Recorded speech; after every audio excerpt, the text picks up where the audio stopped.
In this mini coaching session, Kerri shares how her family history of sleep problems and personal stress are keeping her awake at night. She struggled with insomnia for decades and even tried sleeping pills without success. Watch in real time as we uncover where she should focus on to see the biggest improvement in her sleep. Let's dive into it. How can I help you? I've had almost, I'd say, sleep problems all my life. When I was younger, even in my 20s, my doctor prescribed sleeping pills. And I stopped doing that, but I find it's just having a lot of racing thoughts and thinking, of my things to do like the next day. I'm up like every hour. It's exhausting all the time. And I find like even on the weekend, you try to catch up, but then it starts again for the whole week. It's just I can't seem to, shut my mind off, but it's frustrating because I don't want to, go back on sleeping pills. I was prescribed again a few years ago and I was just groggy all day and I said, "Well, I can't." You know what I mean? And then I find I'm watching the clock every hour and thinking, Okay. "Holy cow, like I've only got X amount of time to wake up or, to sleep." And it just like it repeats itself all the time. I'm not sure. Sure. Yeah. Okay. And when you are, let's say, in the 1 to 2 hour time frame when you're having a hard time falling asleep, what's going on then? Is it you're just thinking, you feel awake, your brain just feels like it's alert? What's Yep. happening in that moment? Yep. Okay, exactly that. Okay, got it. Yep. So the main root cause of this for a lot of people is that our mind and body have just kind of been programmed to be awake by default. And, of course, things like stressors in life doesn't doesn't help. But at the end of the day, everyone's life is going to be stressful and busy. That's just kind Right. of, unfortunately, the reality, unless you're able to really, control many of those factors, but a lot of it is out of our control. So to help you with some of the stress in your life, the first thing that I would encourage you to focus on is just asking that simple question, what is in my control? Is this in my control? And what about the situation is in your control? With kids, family, anything like that, because a lot of the time these things in our life, Right. they are not at all. We don't Yeah. have control over how people respond to us, right? We only have control over Mhm. how we decide to communicate and set boundaries and stand up for ourselves, but however other Right. people react to that, it's not our problem. They might not like it.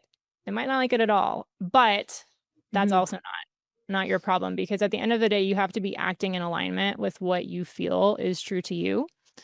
And so that's something to play that I would encourage you to play around with in your life is what is in my control. And sometimes the only thing that's in your control is speaking your truth, saying no, some things like that.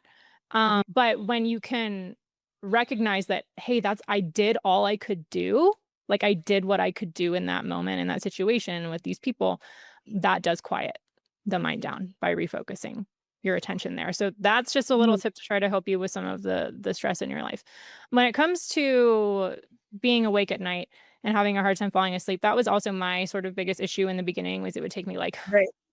well, 4 Yes. hours, 4 hours to fall asleep on Yeah. like so, if you can start doing things that there's so many different directions I could go in this, and I would encourage you to watch my free masterclass if you haven't yet, because I kind of break Right. down more detail there.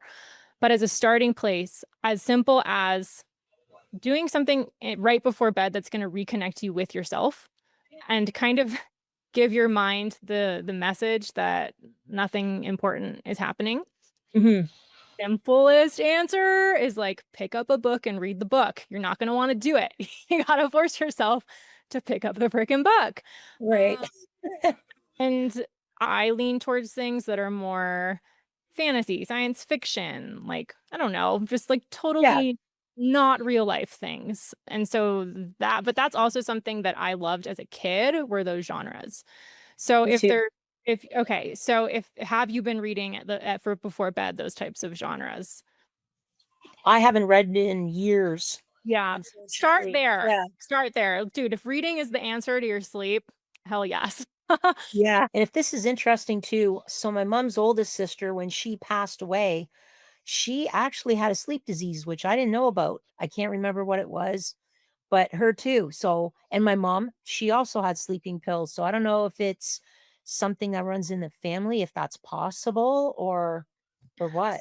That's a good point that you bring up, and I, at least in my experience, none of this is medical advice, right? I find that this happens all the time. People come to me, "My mom has insomnia, my grandma," and it can be self-perpetuated by your belief systems. So, we have to be careful about what we're identifying with. And so, we have to start to detach our identity from our family and all their crap because they have those issues for probably some other reason, because a lot of ailments come from stress as like the very baseline root cause, because stress is causing that inflammation in your body, which then kind of spirals into other things. And so Mhm. you didn't live their life. You're living your own life. And so come at it from that place. And this is very, very common thing that comes up with people. So I'm really glad that you asked that. Thank you so much, Kerri. Okay, thank you. If you're ready to experience your own sleep transformation, start with my free masterclass to help you sleep naturally. You can find that in the description below.